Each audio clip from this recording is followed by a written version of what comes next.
What I would say is the organization. There's such a difference between championship organizations and an organization that has won championships. All right, Understand hold what I'm on, saying? because I know here comes the Lakers. Yeah.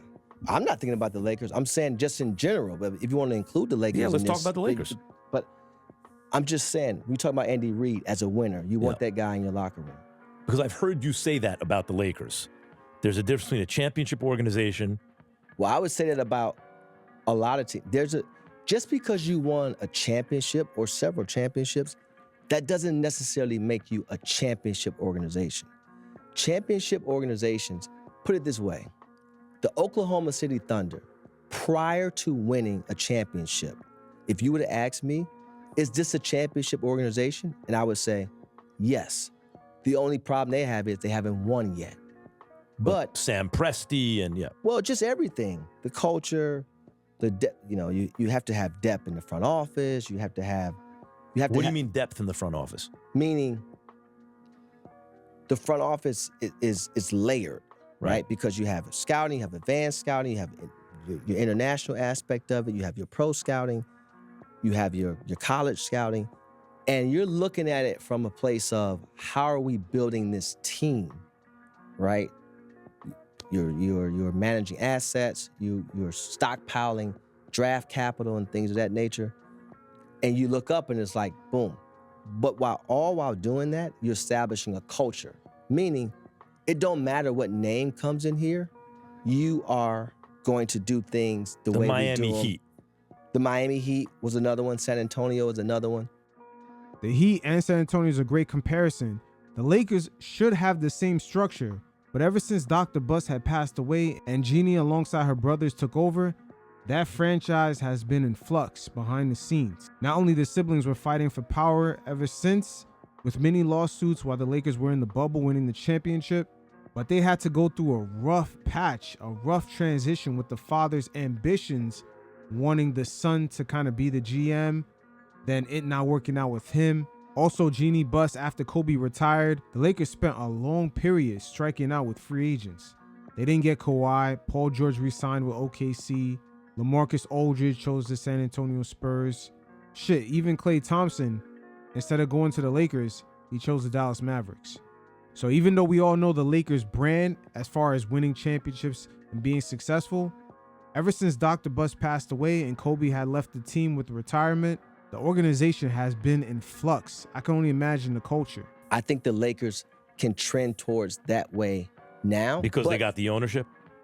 Well, the new ownership can help in different ways. But prior to that, there was never a conversation of we're going to help you understand how to win a championship because this is a championship organization.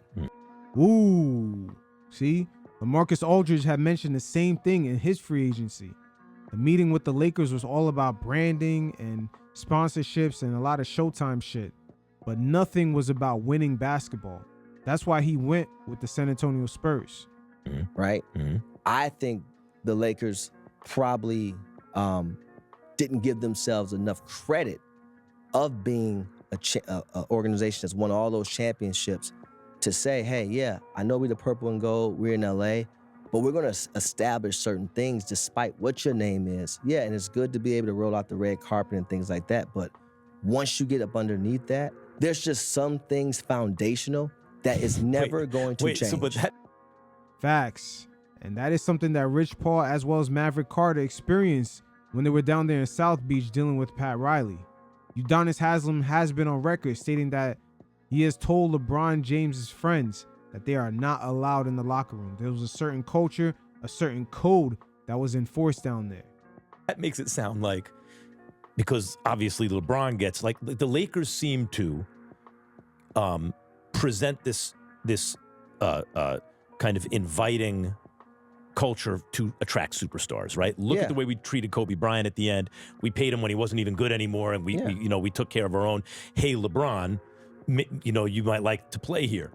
But you as LeBron's agent and Clutch Sports as his agent, you're saying, really, that's the way I hear that, you correct me if I'm wrong, is and I don't mean to interview you on this, but I mean, but you're saying they are catering too much to people like my client instead of insisting on doing things a certain way?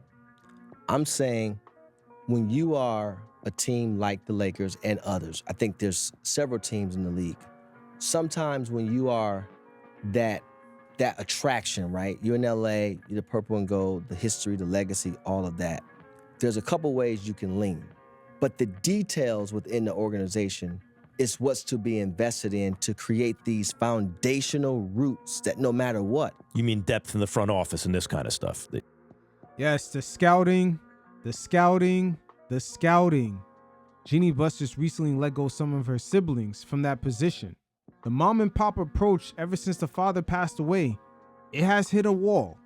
And now with new ownership taking over, Jeanie Buss is slowly opening up the organization to allow new people to come in to breed much needed innovation. Look at the net worth of the Golden State Warriors in the past 10 years. We can see why that organization is worth so much outside of Stephen Curry. They have an infrastructure that they built that can justify that price point. The Lakers' current day, with the new ownership buying the team, they pretty much just bought a logo and all its history. They mentioned. Not even just that. I think a number of things. You got, whether it's front office depth, whether it's development, right? Which young players, which they've done a great job at developing young players. Austin's developed, Kuz was another one, Caruso was another one. But I'm saying holistically, right? Sometimes when you're the prettiest girl in the room, you don't necessarily do the detailed things. Like you could just put your hair in a ponytail, put a white beater on, some jeans, curse of the gifted, and go out, right? Yeah, curse of the gifted. If it's easier for you, you don't work as hard. Exactly. When you're not the prettiest girl in the room, you have to do all the little details. And with the Lakers being the prettiest girl in the room when it comes to getting NBA free agents, what they haven't realized is that the money side of the business, it has changed. They're not the only franchise that has deep pockets or could give players the access of a large market. With the way things are nowadays, even a superstar like SGA can provide that Hollywood appeal even though he plays for the Oklahoma City Thunder. There's social media and other entities that allows players to be marketed on a global level. NBA players no longer need Hollywood to have that mass appeal. Again, there's so many fucking layers to this. Hollywood no longer having the monopoly to create global stars is even affecting the Lakers. OKC, they're going to do, because, no offense, but where would you rather live? LA. Exactly. So I just think that. But wait, hold on. Back up. Tell me, I want to focus on this for 1 second. So when you say culture, you have to establish a culture, championship team. I'm saying right? There's a difference between Miami, San Antonio. I'm thinking of LeBron, right? Let's say what it is. I'm thinking of LeBron in Miami. He had to do things a certain way because Pat Riley is not playing games, right? Once he leaves Miami, he goes to Cleveland, and he had great success in Cleveland, but he could do it more his way. It sounds to me like you're saying the Lakers need to be more like Miami and less like Cleveland. No. It sounds to me like you're saying, hey, we're not so grateful to have you. You should be happy to be here too, and we're going to use that leverage to fit you into our culture rather than just to cater to you. Some of that, yes. But just to go back a little bit, LeBron was always a pro. Right. So regardless what Miami was, they never had to there was never a thing of body fat, being out of shape, none of that, none of those things. You don't have to worry about that with LeBron. That was never being on time, nothing. So I don't want to misconstrue that because sometimes that get misconstrued like, oh, he got here and whatever. But going back to mindset. I'm listening for that but. Pat Riley's mindset. Yes. Pat Riley had a championship mindset. So the foundation, right? It don't matter how upset you may be. It don't matter. We're doing this thing this way. But that's so interesting to me, Rich, because what's underneath that is, this is the way I'm hearing what you're saying, is you're LA. Everyone wants to be in LA. You're the Lakers. You have all these championships. You don't have to kowtow to LeBron or whatever superstar to do. I'm not talking about professional. LeBron, I don't mean baseline professionalism. Show up on time, work hard, don't get fat. Everyone knows LeBron's going to be all over that. I don't think you have to kowtow to Luka or anybody, right? Nobody. No, you're the Lakers. But the reason I'm saying LeBron is because you, as his rep, that makes your life easier in a way. If they give in to LeBron because that gives you more leverage. No. That's a massive reps. Anybody, Luka, LeBron, Kobe, whomever, there's a world where, yes, of course, stars are going to get preferential treatment. That's one thing.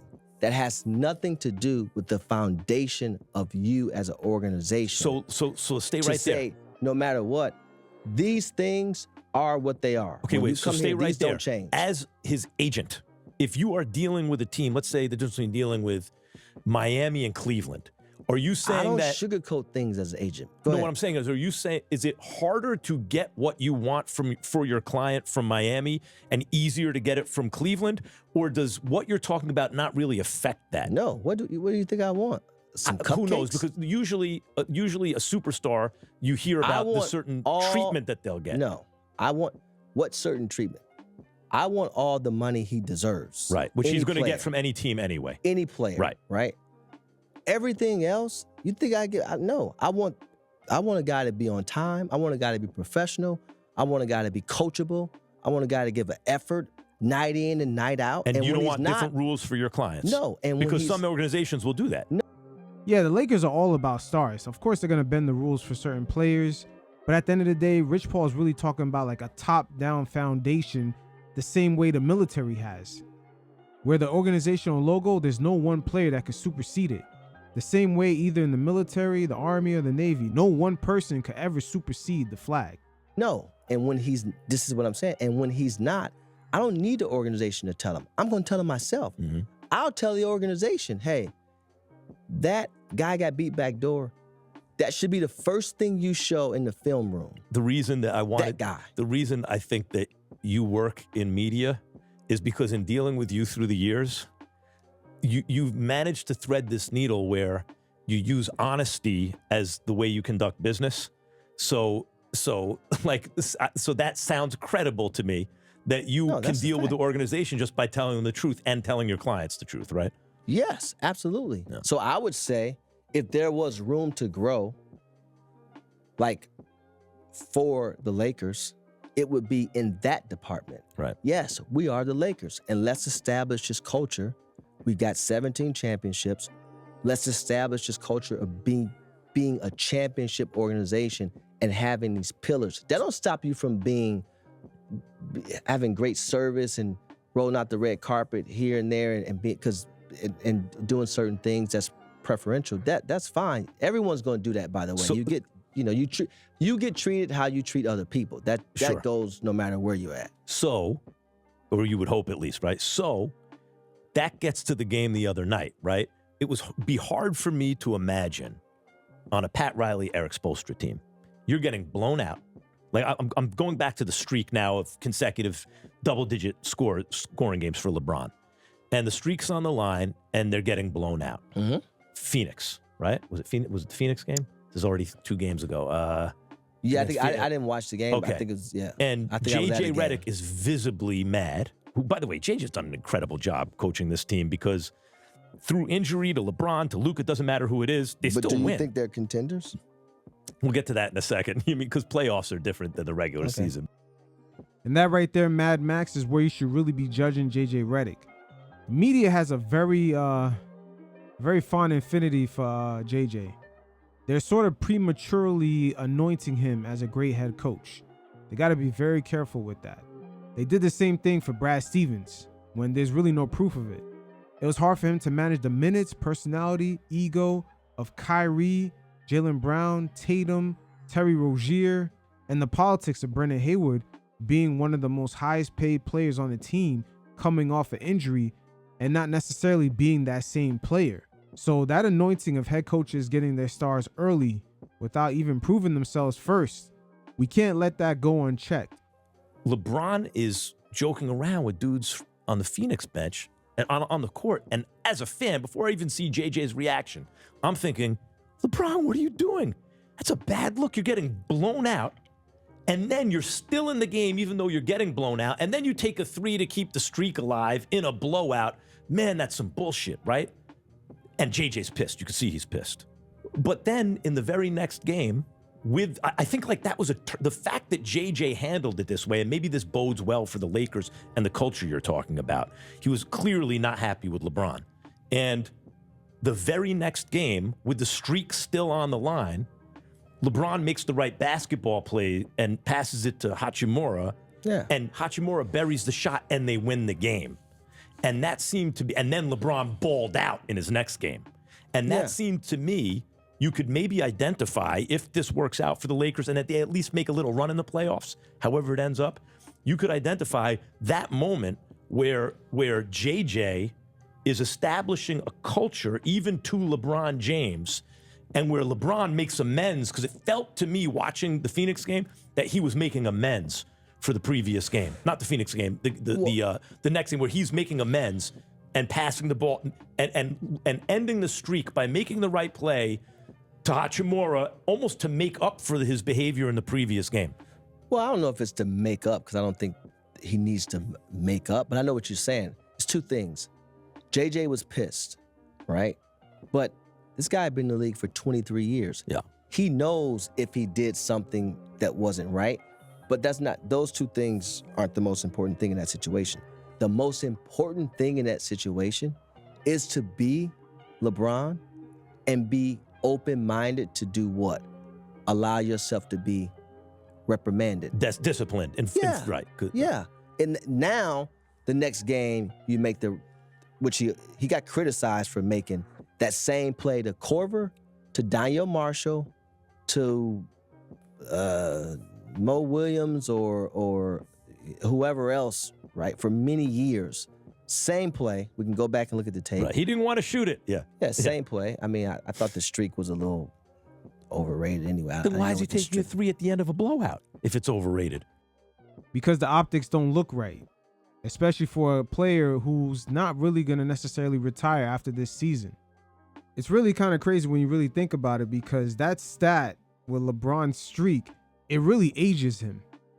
It really put things into proper perspective that we're watching a legendary player who is currently relevant because he is a star of the league, but at the same time, my man has completely aged out of the NBA. We talking about a streak of scoring more than 10 points a game. He's been so great that when you see shit like that, it's basically the beginning of a fall off. Why is he taking it? It seems like he didn't think it was. This is what it felt like. Rich, from where I'm sitting, you're the right guy to ask about. From where I'm sitting, it felt to me like LeBron realized after that, oh shit, I fucked up. Like he keeps a streak alive. That's whatever, but it's like this very long streak by shooting a three in a blowout at the end of a game. It felt intentional. And the very next game, you're telling me that calculus doesn't occur to him? He's not doing the calculation in his mind like, I gotta kind of... Well, listen, he could reprimand himself, of course. Right. Like I said, I wasn't watching that game. I didn't see that game. But yeah, whatever it looked like and felt like, obviously the media talked about it. They didn't talk about the right play, I tell you that. I didn't see the guys that was whatever. But yeah, I think, look, those guys at that level, you know when you did something that probably you So is it coincidence that JJ does that? He makes the right play the next game, then he goes for what, 29 and whatever it was the other night? Yeah. In a win? I don't know if it's coincidence, but me personally, and he'll tell you this, I always like when he chooses efficiency over entertainment. Okay, explain. Efficient, focused basketball, forget about it. When did he choose? Well, first of all, before we even get to that, 2012. let's back up for a second. Is JJ Redick, by disciplining him, could that be the germ that spreads and makes the Lakers a championship organization as opposed to an organization that's won championships? Yes, but you have to build on all of those things. Build on it. You build. How do you build? What's the next step? As they come up. Okay. As they, like every little thing, right? You have to start building these, just like you build a house. You pour the foundation. If you pour that right, but it's possible. It's very possible, and it's also still possible to be that nice person, that welcoming person. That hey, let me make sure that you have the right everything person. Two things can be true because I don't. You can cater to the athlete a bit and also set a championship culture. Okay, yeah. So Granny did it. Who When you did? went to grandma's house, you can't just run all over to jump right. on couches and all these different things. But you feel loved. You definitely feel loved because guess what? You want grandma's house? If she know what you wanted to eat and she may have cooked something else, she still made you what you wanted to eat. Mm-hmm. Yeah, but the grandparents spoil you a little bit. How long the Lakers been around? Long time. Right. So Right. you should be spoiled. Okay, so now, you're getting to, so in order for that to happen and for LeBron to make the most of his ability with Luka running the show now, you're saying efficient LeBron versus the entertainer LeBron? No, what I'm saying is, yes, 75% efficient. You still need the showmanship. Was he a showman in Miami? Yeah, very much. Didn't you see him tackle the guy at halftime when he hit the half-court shot? But wasn't that an example of what you're talking about? Like, that was LeBron worrying less about that stuff, and because he's in a Pat Riley, Eric Spoelstra culture, having to do things the right way primarily, and then when he got, in other words, when LeBron went from Miami to Cleveland, Same thing. Same thing, same efficient yeah. LeBron, not entertainer LeBron in Cleveland? Well, he was a little bit more entertaining, but you also got it. But he went. And he was a little bit more aware of his stats. Come on, Rich, let's not front about that. 2014 was the beginning stages of what I like to call the analytically efficiency era. The current day NBA players are very well aware of their stats. And the perfect proof to this that we could all see is that when you look at the end of the first quarter all the way through the third, there's a lot of players that no longer want to attempt the half-court shot. You can go back and look at the film of the players even at the end of the 2010s. If guys had an opportunity to score, they would take it. Fast forward post 2014, guys are way more stat conscious because that could work in their favor or against them come contract negotiations. For LeBron's case, I wouldn't doubt if he's more conscious of it because he understands that people will bring this up when they use it as one of their talking points in making him the overall GOAT. Same efficient LeBron, not entertainer LeBron in Cleveland? Well, he was a little bit more entertaining, but you also got it. But he went there with 2 championships, so Right. it was a different. But he's always listen. You don't build the business and the brand and all those things and be the face of the league still. For 20 years, for yeah. 20 plus Yeah. years without being entertaining. Like there's a responsibility that comes with that. But when you say efficient LeBron, you're saying tilt more to that, to being what? Karl Malone plus? I'm saying square up to the basket, hand in the cookie jar versus lean, hand in the popcorn, and I'm saying that. I've seen him make you're both older, shots. You need to be more efficient. But I'm saying right. I've seen him make both shots. Yeah. I just like the one where you come off, you shoulder square, hand in the cookie jar. I like that one more. I agree. Yeah. Like if he would play, if he would be you would have 60,000. Luka's pick and roll partner and not do too much, and well, that's not on him. I mean, sitting in the corner is not going to do much. But yeah, I think in order, like I personally don't think the Lakers are good enough to be contenders right now. Not right now. When you say contenders, what do you mean? I don't think they have enough to get to the Western Conference Final. I don't think they have enough to get to really contend from that perspective. So right OKC isn't a. Damn, that's even with Luka, and you gotta wonder, Rich Paul being an agent, being a representation for certain clients, how is he able to go on a public platform and talk like this? There was even a point during the interview where he mentions one of his clients, Jalen Johnson of the Atlanta Hawks, that the Bucks should trade Giannis and try to get a player like him. Very interesting times for what Clutch Sports has been allowed to get away with in Adam Silver's NBA. A class by themselves. Very much They so. won 1 million games last year. They won the title. They have one loss and 23-1 now? Can't keep I stopped up. counting. Right, so it's crazy. They're good. They're really good. And I always thought, even last year, it's like, wait, they're this good and they're going to get Chet Holmgren at a certain point? Like, that's a lot, right? Yeah. That's a lot. And here they are, they're rolling. Now they're confident because they just won the championship. They're maturing. They're getting better. So, okay, put them aside for a second. You think the Lakers don't fit in with the rest of the pack? They got the second best record in the conference. Yeah, but we've seen that before. That doesn't mean anything. I think when you look, we've seen it, right? We've seen when you have the talent up top that they have, those guys can win games. LeBron Right. and Luka. But also, Austin's And played Austin very well Reeves, this yeah, year. He's absolutely. He's taking a step. But then things start to really, when you come to back half of the season, where guys are really, now they have their conditioning, they're scouting you different, they're preparing for you more. Yeah.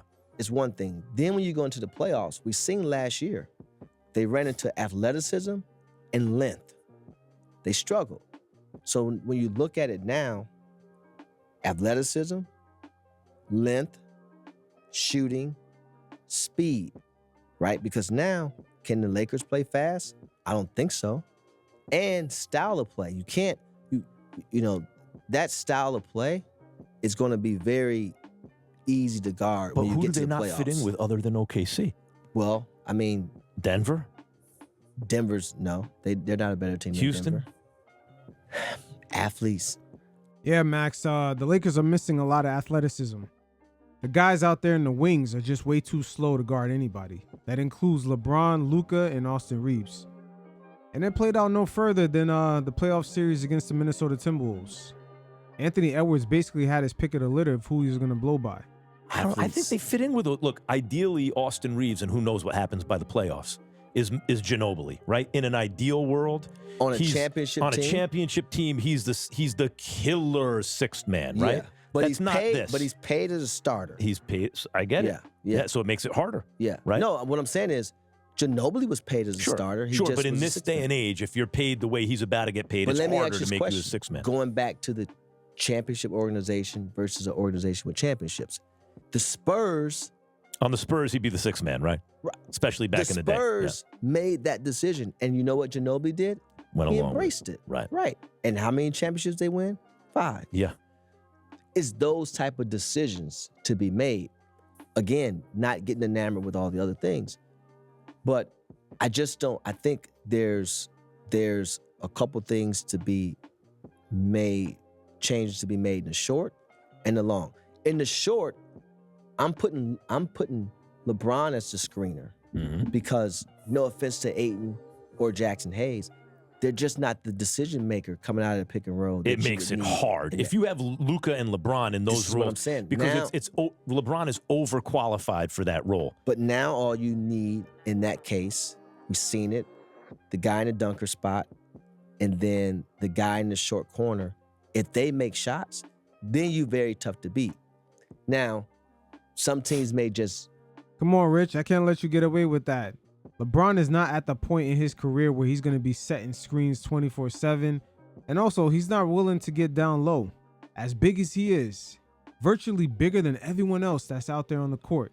As if he's 22 years old, knowing that he can't even blow by anybody. Just look up his layup and dunk attempts every single season. Some teams may just switch it, but it depends on who's guarding. You have to have 2 really good defenders on your team in order to just switch a LeBron and Luka pick and roll. So as currently constructed, you don't love the Lakers' chances? No. Is LeBron realistically a guy who could not be on the Lakers at the end of this year? No. He will be on the Lakers at the end of this year. Yeah, where's he going to go? Facts, there's no marketplace for him. With the way the new CBA is, a lot of these teams don't want to hit that second apron, and it's very difficult to move contracts like LeBron at $50 million, even though it's an expiring deal. Knowing this, you really got to wonder what kind of deal did the Lakers strike with Luka in order to make him extend? Because if you include last season, this season, and maybe even next year, they got to slowly reconstruct this whole thing, and it's wasting his prime years. I mean, New York comes to mind. That's wishful thinking. If they can't, you're from New York. The Knicks would love Giannis, right, or someone like that. But the price tag for a 100-year-old guy making $50 million a year is a lot lower. And actually, I think as a kid who grew up rooting for the Knicks, he's still in me somewhere. You know, I don't think the Knicks can win a championship as currently constructed Does LeBron either. make the because Knicks Brunson's better? too small. Yes. Yeah, he would, of course. But 29 other teams would say the same thing. But they don't have the assets or the need quite, or are in the position or are in the market that make. Or these teams have already hit the first or second apron into the tax. That's another part that doesn't get discussed too much. Some of these teams, depending on where they're at in the luxury tax, they're restricted on the kind of trades they can make. The dollar amount almost has to be exact to the T, and sometimes they're not even allowed to do 2-for-1 deals. Makes sense for LeBron. Like if the Knicks can't land a guy like Giannis, which let's see them do it. It's hard to do. Very hard to do. And they'd have to give up so much to get Giannis. In my position, there's relationships that you have, genuine relationships. I mean, most people are trying to trade and barter. That's not that. I mean, I actually have a genuine relationship. So, yeah, we had a relationship even when you were. Yeah. The I thing talked to a lot of people in the space. Yeah. The thing I like about that is I could trust your information, that you weren't trying to position me. Like, you're an agent, you're looking out for your clients, but sometimes you're talking to someone and you better not run with it right away because you could get burnt. Yeah, because they're telling you stuff to position you. But I knew that would never be the case with you. You were just talking. No, if you have it, you have it. I just want you to have it right. Right. And the issue I have in today's, industry is everyone's looking for clickbait and everyone's looking just to say certain things. They don't have it right. Now, the perception is, oh, well, you this guy's agent. You're just gonna want to. No, if he screwed up, he screwed up. If he's getting traded, he's getting traded. Whatever the case may be, that's what it is. Right. But I just want you to have it right, and I also want you to say, okay, this is what I heard. Give me some insight here, and then once you have all the information, then you can bake the cake however you choose to bake it. Just have all the ingredients. Right.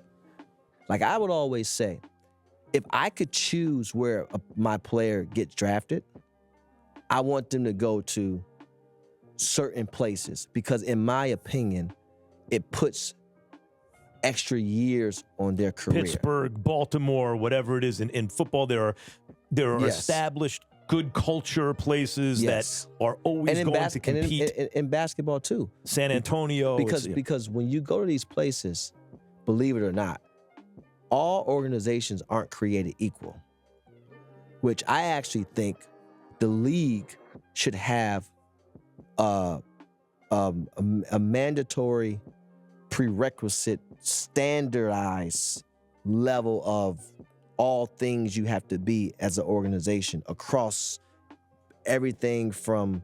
You want to homogenize the NBA and NFL even more? No. I'm talking about the NBA in this.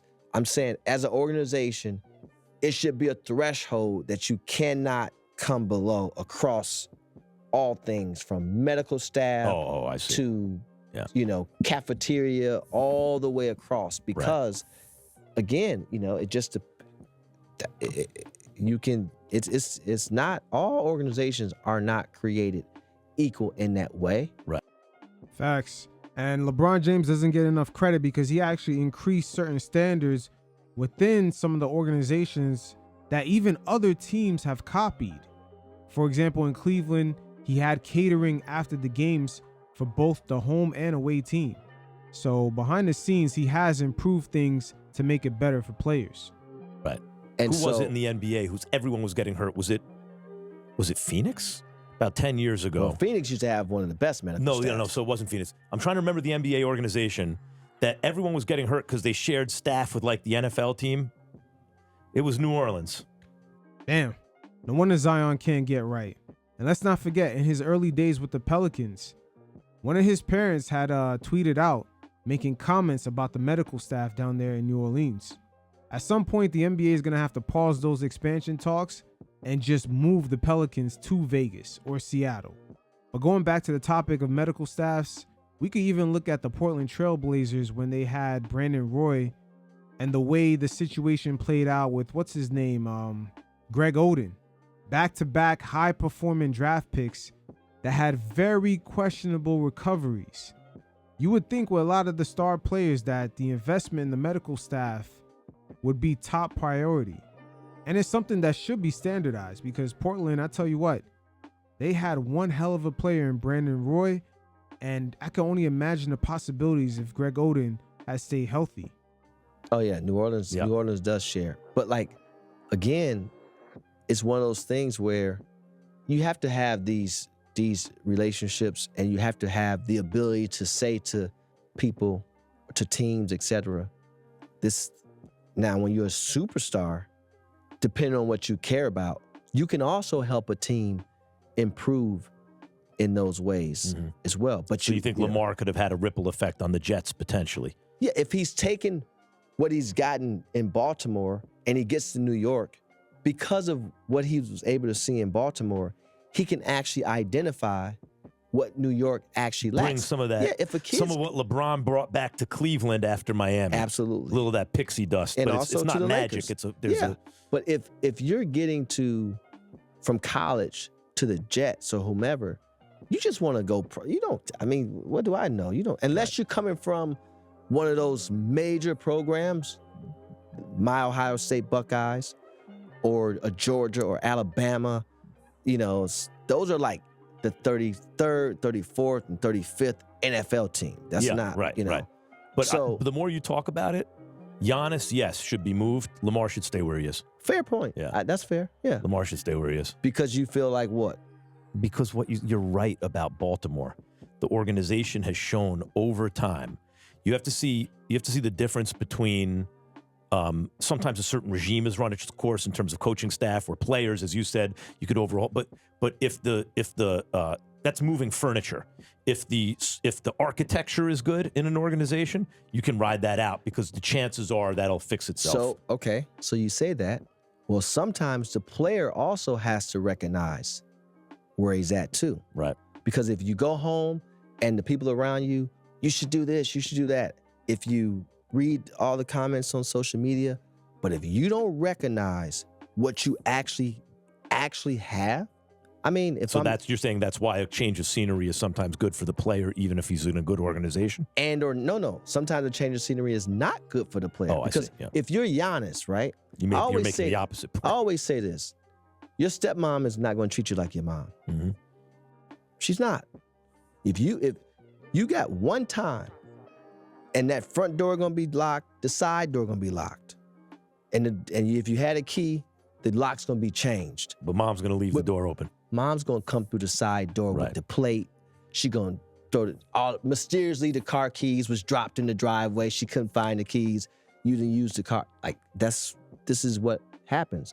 You know who I said this to years ago? DeMarcus Cousins.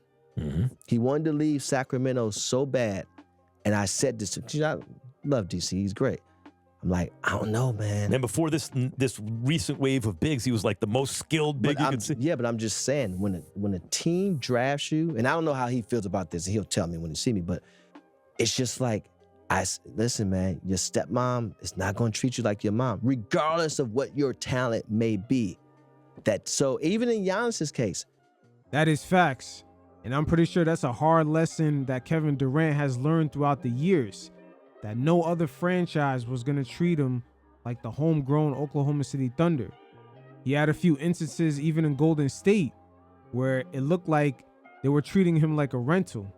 Same thing in Brooklyn. And of course with the Phoenix Suns, we seen how quickly they shipped him out once the luxury tax payments started to pile up. And this is a scenario we should pay real close attention to with LaMelo Ball and Ja Morant, the rumors of them possibly being traded. Because those two players have a very unique game, they're going to be hard to build around. And there's not going to be another franchise that's going to give them that homegrown loving. Even James Harden, to a degree, ever since he left Houston, the other franchises he has gone to, the love is not quite the same. Even though he wasn't drafted there, the fact that he made a name for himself while playing for that franchise and just sort of became well known in the whole NBA zeitgeist. It's a symbiotic relationship. Same thing for DeMar DeRozan with the Toronto Raptors. Once you leave that base, the other franchises are not really going to even treat you the same. There's just an endless amount of examples. LeBron James, the way he's kind of being ushered out of LA. Zion, if he ever left the Pelicans, the love is not going to be the same anywhere else. Even Luka, to a degree, he's out in LA, but his relationship is almost like him getting with a side piece. And the Mavericks is that loyal wife that always really loved him. Shit is just not the same. Yeah, but I'm just saying, when a team drafts you, and I don't know how he feels about this, he'll tell me when he see me, but it's just like, listen, man, your stepmom is not going to treat you like your mom, regardless of what your talent may be. So even in Giannis's case, I get it. and I know you may want to leave, but you better, if I'm you, when I go to these teams now, what he needs to do, when you get to these, go to New York's practice facility. From the time it takes you to get from Manhattan to Westchester, walk around, see if you like the parking, see if you like the cafeteria and the chefs. The press. Do they have strawberry jam versus grape jelly? You need to look at all these things. Go to all these different teams. Look at when you play in these arenas. No, but that's what I mean. That's why, like, you're right about Baltimore versus You have to, yeah. So it is what it is. This has been a nice little zap into the Clutch Sports propaganda machine. Rich Paul definitely has said a lot about the Lakers, Rob Pelinka, their franchise internally not necessarily having that championship aura that we all know the Lakers for. But hey, that's what makes LeBron the king. A king has his, I would say, gestures to pass around his message and control his narrative. But you guys definitely hit up the link in the description below. Check out my NBA True Story playlist and also the NBA Hardwood Nuances. It's a little bit of the storytelling mixed in with the game film. And until next time, you fellas stay safe. Peace.